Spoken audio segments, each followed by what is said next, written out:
प्रयत्न करून करून मुलं पण खूप खचून जातात हो. वय वाढत असतं, लग्नाचं वय होत असतं, अजून आपल्याला चांगली नोकरी नाही, मुलीकडच्यांना काय सांगायचं, रडतात हो मुलं पण. फक्त त्यांचे डोळे ओले होत नाहीत, त्यांच्या सुद्धा मनात खूप भावना दाटलेल्या असतात. त्यांना असं व्यक्त होता येत नाही लगेच.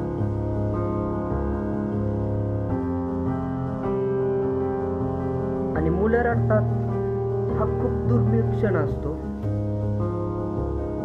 आणि हा क्षण ज्यांना पाहायला मिळतो ना, मला वाटतं की त्यांना कळत असेल मुलाचं खरं दुःख.